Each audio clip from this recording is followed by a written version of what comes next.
बिस्मिल्लाहिर्रहमानिर्रहीम। अस्सलाम वालेकुम स्टूडेंट्स।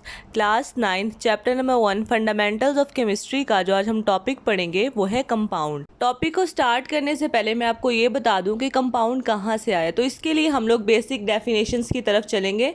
ये मैं पूरा टॉपिक पढ़ा चुकी हूँ, इसका लिंक आपको डिस्क्रिप्शन में मिल जाएगा। दुनिया में कोई भी ऐसी चीज़ जिसका मैस होता है और वो स्पेस ऑक्युपाइड करती है उसको हम कहते हैं मैटर। मैटर की आगे दो टाइप्स हैं, सब्सटेंस और मिक्सचर। मिक्सचर जो होता है हमें नाम से पता चल रहा है कि दो या दो से तीन चीज़ें जब मिक्स होके मिलती हैं, इम्प्योर फॉर्म जो होती है उसको हम मिक्सचर कहते हैं। और जो सब्सटेंस होता है वो प्योर फॉर्म जो मैटर की होती है उसको हम सब्सटेंस कहते हैं। अब सब्सटेंस की जो प्योर फॉर्म है उसकी आगे दो टाइप्स होती हैं, एलिमेंट और दूसरी है कंपाउंड। एलिमेंट जो है वो सेम टाइप ऑफ एटम से मिलके कोई भी जो चीज़ होती है उसको हम एलिमेंट्स कहते हैं। कंपाउंड जो है दो या दो से ज़्यादा एटम्स या एलिमेंट से मिलके जो चीज़ बनती है उसको हम कंपाउंड कहते हैं। अब हम टॉपिक की तरफ आते हैं। कंपाउंड, सबसे पहले इसकी डेफिनेशन देखते हैं। कंपाउंड एक ऐसा सब्सटेंस होता है, ये सब्सटेंस है, मैं पीछे ये चीज़ क्लियर कर चुकी हूँ कि मैटर की टाइप है एक सब्सटेंस और सब्सटेंस से आगे हमारे पास एक टाइप है कंपाउंड और एलिमेंट्स। तो अब हम कंपाउंड पढ़ेंगे। कंपाउंड एक ऐसा सब्सटेंस होता है जो दो या दो से ज़्यादा एटम्स या एलिमेंट्स से मिलके बनता है। फॉर एग्जाम्पल यहाँ कंपाउंड्स देखें। पहला है वाटर। वाटर ऑक्सीजन और हाइड्रोजन से मिलके बनता है, यानी कि ये डिफरेंट टाइप ऑफ एलिमेंट्स हैं, ये डिफरेंट टाइप ऑफ एटम्स हैं। इन दोनों के मिलने से हमारे पास एक नया कंपाउंड जो बनता है वो है वाटर। नेक्स्ट एग्जांपल है सोडियम क्लोराइड की। जब दो डिफरेंट एटम्स या एलिमेंट्स यानी सोडियम और क्लोरीन मिलेंगे तो ये एक नया कंपाउंड बनाएंगे जिसको कहेंगे सोडियम क्लोराइड। और इसी तरह एक और एग्जाम्पल है अमोनिया की। नाइट्रोजन और हाइड्रोजन ये अलग एटम्स हैं, अलग अलग एलिमेंट्स हैं। जब ये दोनों कंबाइन होंगे तो हमारे पास एक नया कंपाउंड बनेगा जिसका नाम है अमोनिया। चलें, एक बात तो ये हो गई कि कंपाउंड दो या दो से ज़्यादा एटम्स और एलिमेंट्स से मिलके बनता है। और दूसरा ये किस तरह से बनता है कि केमिकली कंबाइंड होके बनता है। अब केमिकली कंबाइंड का मतलब ये है कि कोई भी जब हमारे पास दो एटम्स या दो एलिमेंट्स मिल रहे होते हैं तो उनके दरमियान एक केमिकल रिएक्शन होता है, वो केमिकली कंबाइंड होते हैं। पीछे मैंने आपको वाटर, NaCl और अमोनिया की एग्जाम्पल बताई थी कंपाउंड में, तो उन्हीं का ही केमिकल रिएक्शन देखते हैं कि जब हमारे पास दो हाइड्रोजन एटम और एक ऑक्सीजन एटम कंबाइन होते हैं, केमिकली कंबाइन, इनके दरमियान एक केमिकल रिएक्शन होता है तो हमारे पास एक नया कंपाउंड बन जाता है जिसका नाम है वाटर। इसी तरह Na और Cl जब केमिकली कंबाइन होते हैं तो NaCl बना देते हैं। और इसी तरह जब हमारे पास हाइड्रोजन और नाइट्रोजन रिएक्ट करते हैं, केमिकली कंबाइन होते हैं तो एक नया कंपाउंड बनाते हैं जिसका नाम है अमोनिया। अब आखिरी बात ये है, दो या दो से ज़्यादा एलिमेंट्स मिलके जब हमारे पास कंपाउंड बनेंगे तो उनकी फिक्स्ड रेशो होनी चाहिए। अब फिक्स्ड रेशो का क्या मतलब है? अब यहाँ साइड पे देखें, मैंने वाटर और कार्बन डाइऑक्साइड की एग्जाम्पल मैंशन की हुई है कि हमें पता है कि जब दो एटम हाइड्रोजन के एक एटम ऑक्सीजन से मिलेगा तभी हमारे पास वाटर बनेगा। ये आप दुनिया में कहीं भी चले जाएं, वाटर का फिक्स्ड रेशो ही रहेगा। दो हाइड्रोजन के एटम एक ऑक्सीजन के एटम के मिलने पे ही वाटर बनाएंगे। इस तरह से नहीं होगा कि हमारे पास हाइड्रोजन भी दो हो, ऑक्सीजन की भी दो हो, तो वो हमारे पास हाइड्रोजन पेरोक्साइड बन जाता, फिर वो वाटर नहीं रहेगा।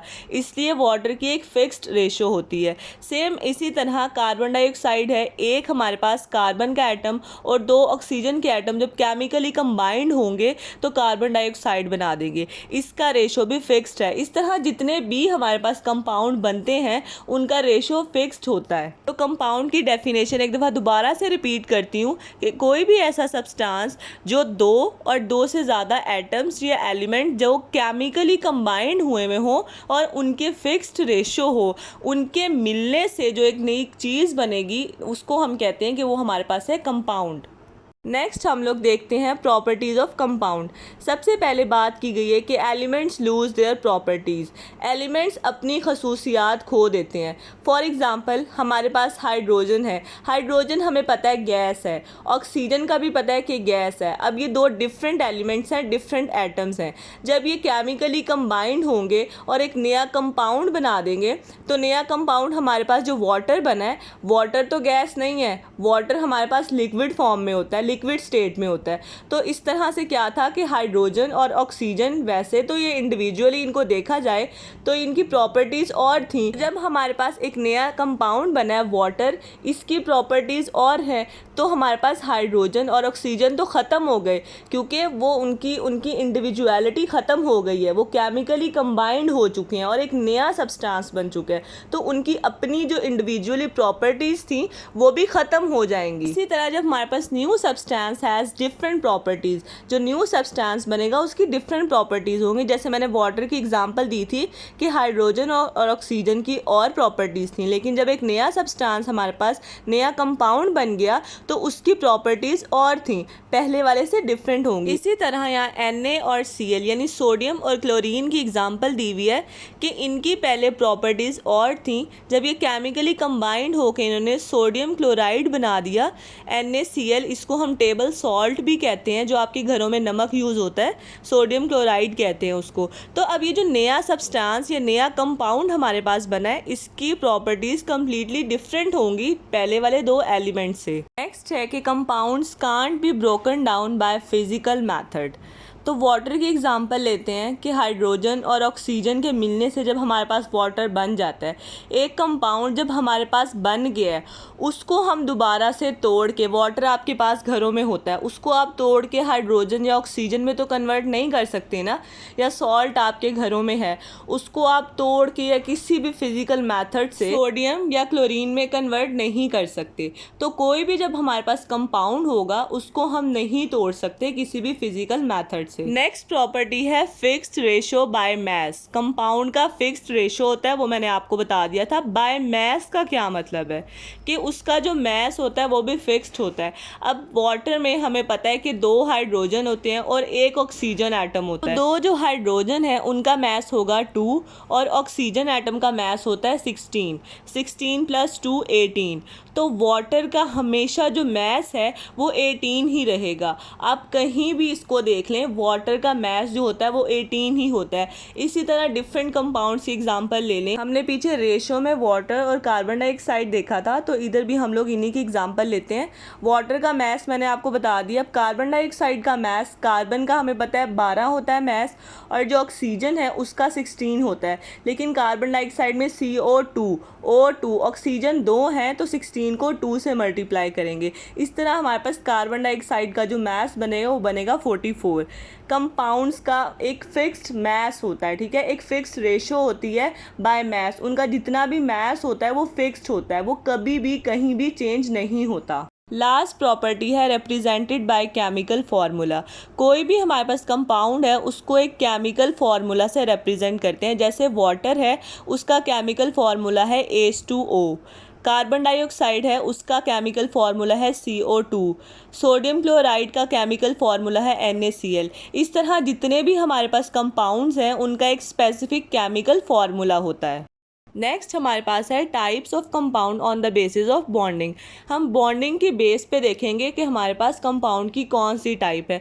आया हमारे पास कोवलेंट बॉन्डिंग है या आयनिक बॉन्डिंग है। पहले हम आयनिक बॉन्ड देखते हैं। आयनिक बॉन्ड ऐसा बॉन्ड होता है कि जब कंप्लीट ट्रांसफ़र हो जाता है इलेक्ट्रॉन का, एक एटम से दूसरे एटम में इलेक्ट्रॉन कम्प्लीटली ट्रांसफ़र हो जाता है, तो हम तब कहेंगे कि हमारे पास इसमें आयनिक बॉन्ड है। कोई भी ऐसा कंपाउंड जिसमें आयनिक बॉन्डिंग होती है तो वो कंपाउंड मॉलिक्यूलर फॉर्म में एग्जिस्ट नहीं करता, बल्कि वो एक क्रिस्टल लैटिस की फॉर्म में एग्जिस्ट करता है। फॉर एग्जांपल यहाँ NaCl आप देखें तो NaCl complete transfer of electron से मिलके बनता है, यानी इसमें आयनिक बॉन्डिंग होती है और इसका स्ट्रक्चर ये इस तरह लैटिस, क्रिस्टल लैटिस की तरह होता है। आप घरों में भी सॉल्ट देखेंगे NaCl तो वो क्रिस्टल्स बने हुए होते हैं, ठीक है, वो मॉलिक्यूलर फॉर्म में एग्जिस्ट नहीं करता। अब आयनिक कंपाउंड्स में जो आयनिक बॉन्डिंग होती है वो काफ़ी स्ट्रॉन्ग होती है, जिसकी वजह से इनके मेल्टिंग और बॉइलिंग पॉइंट भी काफ़ी हाई होते हैं।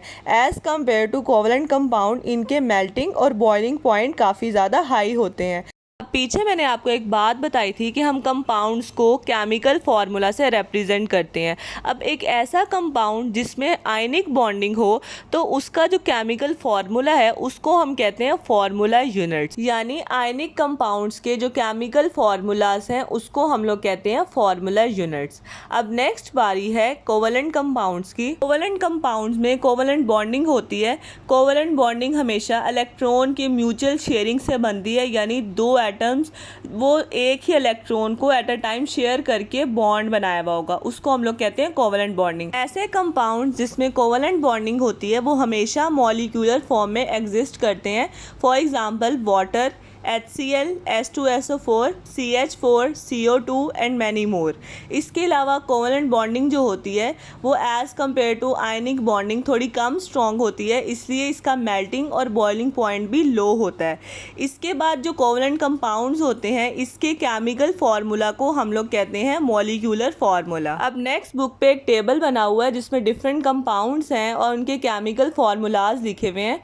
ये इंपॉर्टेंट टेबल है, अक्सर इसमें से MCQs वगैरह आ जाते हैं। MCQs भी दो तरह से आ सकते हैं, या तो वो कोई भी कंपाउंड दे के उसका केमिकल फार्मूला पूछ सकते हैं। इसके अलावा कोई भी कंपाउंड जैसे सोडियम क्लोराइड है इसका दूसरा नाम क्या है जो कि कॉमन सॉल्ट है। इसी तरह सिलिकॉन डाइऑक्साइड उसका दूसरा नाम है सैंड, सोडियम हाइड्रोक्साइड का कॉस्टिक सोडा, सोडियम कार्बोनेट का वॉशिंग सोडा, कैल्शियम ऑक्साइड का क्विक लाइम और कैल्शियम कार्बोनेट का लाइमस्टोन। तो इस तरह से भी MCQs बन सकते हैं। तो ये था हमारा आज का लेक्चर। आई होप कि आपको सब समझ आ गया होगा, लेकिन अगर कुछ समझ नहीं आया तो आप कमेंट में मुझसे पूछ सकते हैं। वीडियो अच्छी लगी हो तो लाइक कीजिएगा, शेयर कीजिएगा और मेरे चैनल को सब्सक्राइब कीजिएगा।